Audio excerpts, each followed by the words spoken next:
it's not that easy. Where youngsters are afraid coming on the stage, but elderly guys, they want to come on the stage. They want to show that enthusiasm. They want to display.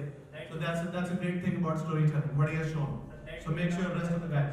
That too without mic. That too without mic. Yeah, he was absolutely audible there.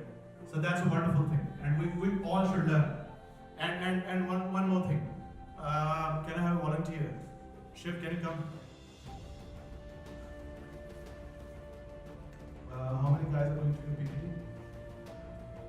1, 2. Okay. So we have discussed many things about presentation, right? And we are going to discuss in upcoming future. But remember one thing.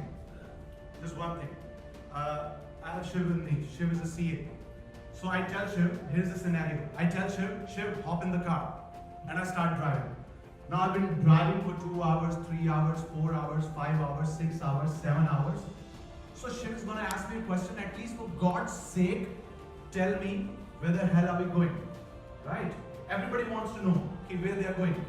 Now second scenario, I tell Shiv, hop in the car, we are going to Chandigarh. Now Shiv precisely knows we are going to Chandigarh. But during this journey, there is no music, no murthal, no beat, no selfies, absolutely nothing. So Shiv is going to again curse me. How boring this journey is. Third scenario, I tell Shiv, hop in the car, we are going to Chandigarh. Now there is a murthal, there is a music, we are peeing, we are getting beers, we are eating parathas, and journey is wonderful. Right? So Shiv is going to enjoy this journey because he knows where we are going and this journey is interesting. That's the job of a presenter.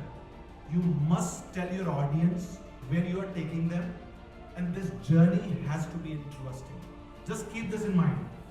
Let them know where you are taking them and make this journey interesting. This simple approach, these 2 simple tactics will make your presentation very interesting. So make sure you keep this in mind.